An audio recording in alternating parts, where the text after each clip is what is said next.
you're going to receive a screenshot of these credentials.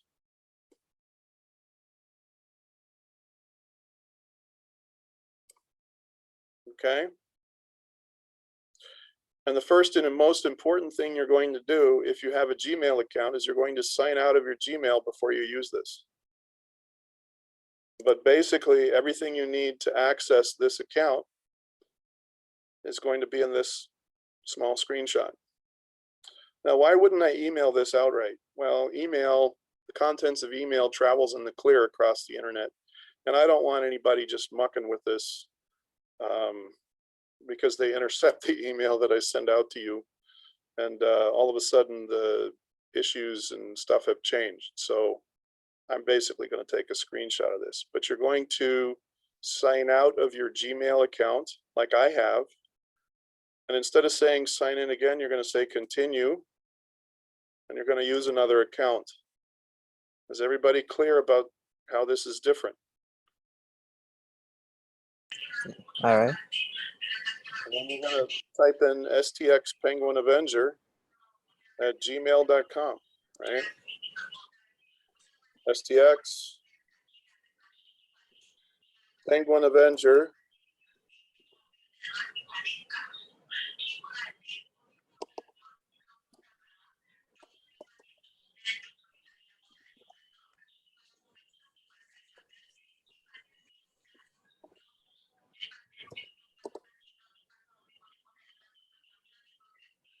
Now, when you sign in, you're going to use the password NewTux for you.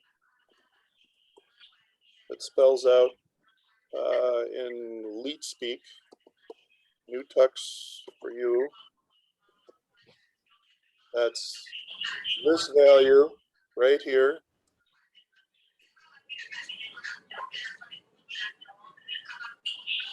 And what's going to happen is that I'm going to get a confirmation ping.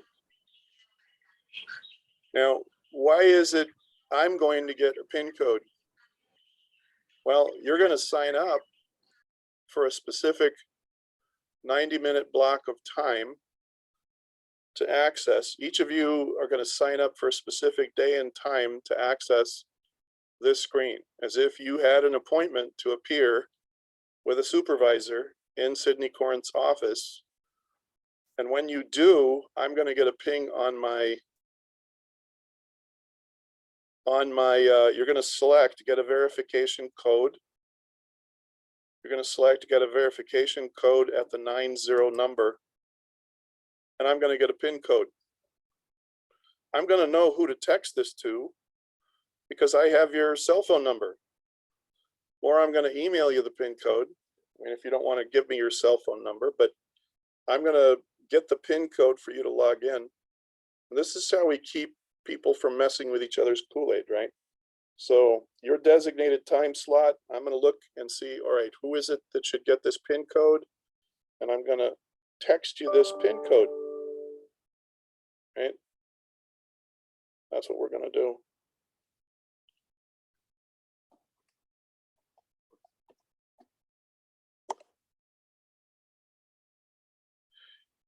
Now, what's going to happen for most of you is that you'll come into a Google screen. It might be a Google account screen. You may or may not see the remote desktop icon in the upper right corner. Probably not, unless you're familiar with using Google Remote Desktop. You may not have this option because your Chrome browser may not have this plugin loaded. So the best thing to do is to click on the URL and type in remote desktop.google.com. Yo, would the instructions for this be available on Blackboard? No, it's in this video. So in this so video, I'll record this video. all right. And then basically we're posting this online as soon as we, this, how to get in and the solution. You're going to want to replay this video. All right then. Okay. Now, that's a good question. You're going to want to avoid doing this. You don't want to set up remote access for your own laptop. So anyone who uses this account for our class can get on your laptop. You don't want that. Please don't do that. But you are going to click Banshee. And when you click Banshee, you're going to have a PIN code. It's going to be 98989898, 4 times.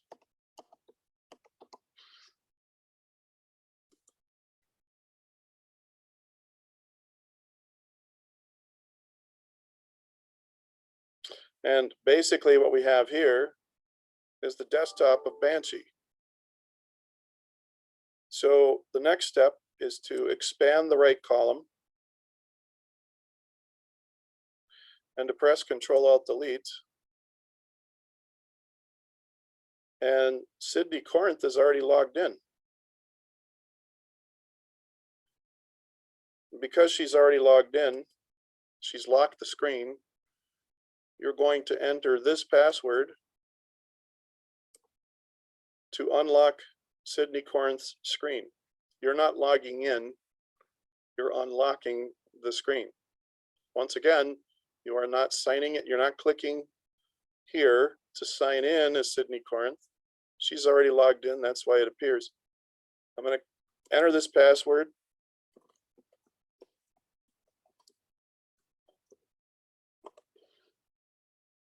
And when I come in, it's likely that this start menu will trigger. You can go ahead and click on the taskbar or press escape.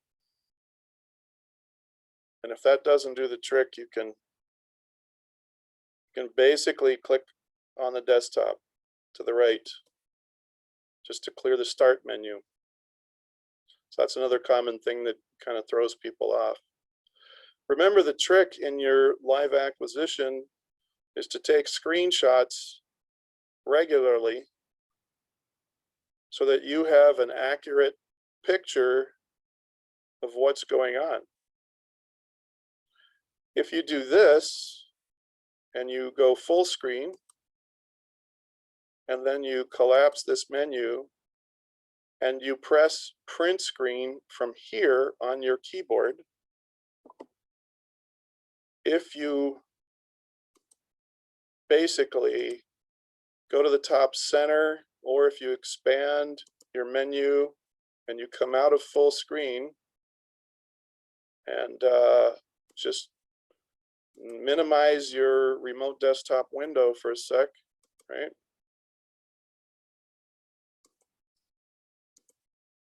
What's going to happen is you can open up Paint or some other application, and the image from that desktop wasn't stored on the live system. It was stored on your system. So you're not modifying the memory of that desktop. You're going to paste, and now you have your first screenshot. You're going to want to save this because when you finish, I'm going to check to see that everything is the way it's supposed to be. Now, how do you ensure that the windows that are overlaid on each other are restored in the exact order you originally found them? Well, you're going to do something like this. You're going to take the foreground window. After you've had your first screenshot, you're going to minimize that.